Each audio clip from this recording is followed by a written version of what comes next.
हम mediation analysis smart PLS में किस तरह से करते हैं और फिर उसके रिजल्ट्स को कैसे इंटरप्रेट करते हैं। इस वीडियो में इस मेथड को, इस एनालिसिस को बहुत ही आसान लफ्ज़ों में एक्सप्लेन करूंगा। तो सबसे पहले मैं स्मार्ट पीएलएस ओपन करूंगा।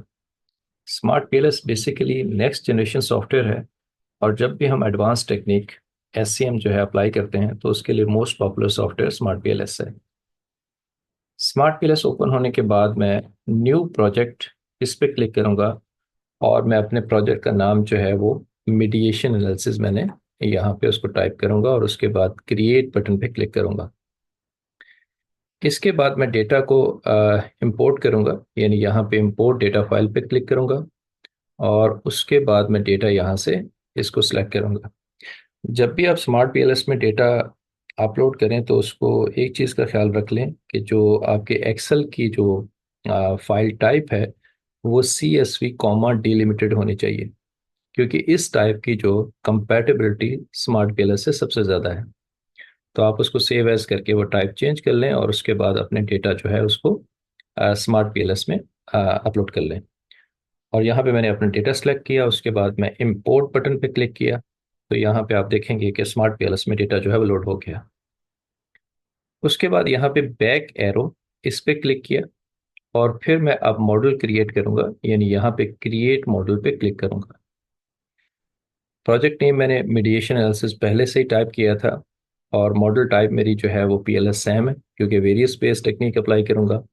और नाम जो है मॉडल का जो है वो मैं मीडिएशन मॉडल यहाँ पे टाइप कर देता हूँ, और उसके बाद सेव बटन पे क्लिक करूंगा।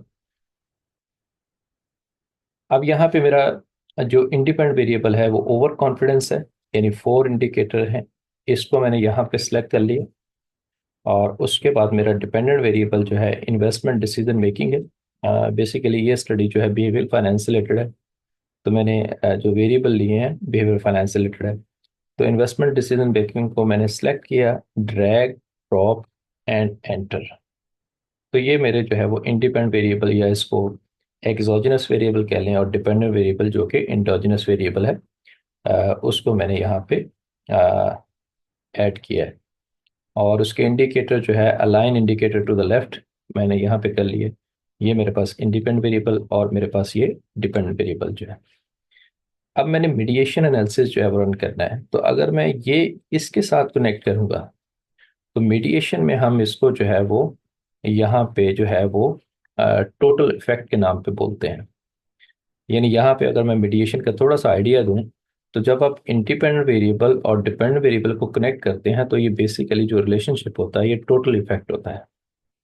और जब जो है आप मीडिएटर ऐड कर रहे होते हैं तो फिर ये पाथ जो है, यानी टोटल इफेक्ट जो है वो कन्वर्ट हो जाता है डायरेक्ट इफेक्ट में, और जो थ्रू मीडिएटर होता है वो इनडायरेक्ट इफेक्ट हो जाता है।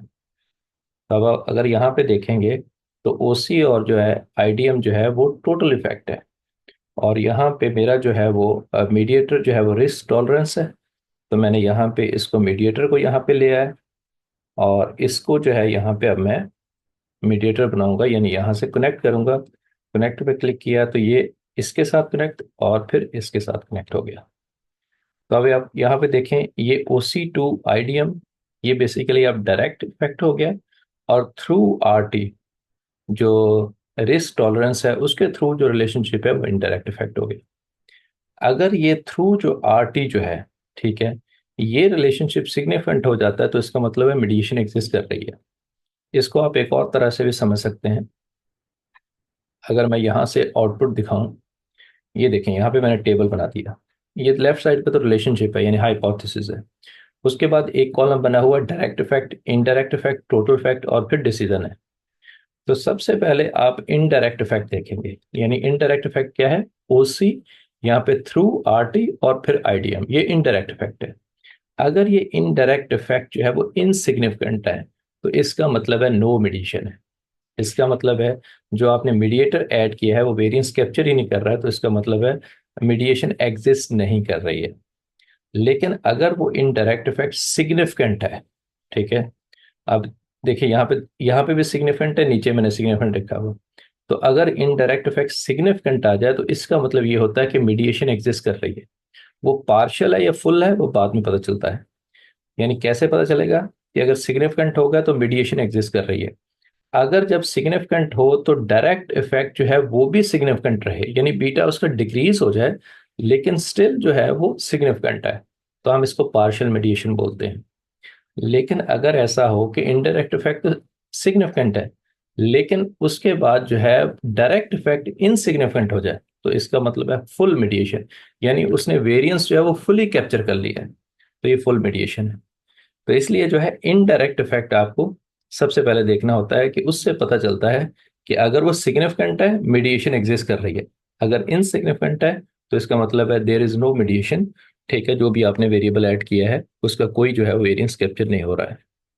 तो अब यहां से हम जो है कैलकुलेट पे क्लिक करेंगे और फिर उसके बाद बूटस्ट्रैपिंग, और इसके बाद यहाँ पे इसको रन करूंगा स्टार्ट कैलकुलेशन, और मेरे पास अभी यहाँ से रिजल्ट आ जाएंगे।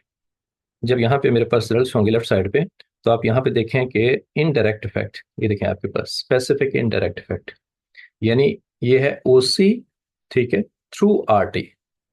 ये आपके पास अगर आप यहाँ से देखें जो रिलेशनशिप था तो उसमें आपके पास ओसी थ्रू आर टी, तो यहाँ पे ओसी फिर उसके बाद आर टी फिर आईडीएम इनडायरेक्ट इफेक्ट है, और इसकी पी वैल्यू जो है विच इज़ लेस देन 0.05, तो इसका मतलब है सिग्निफिकेंट है।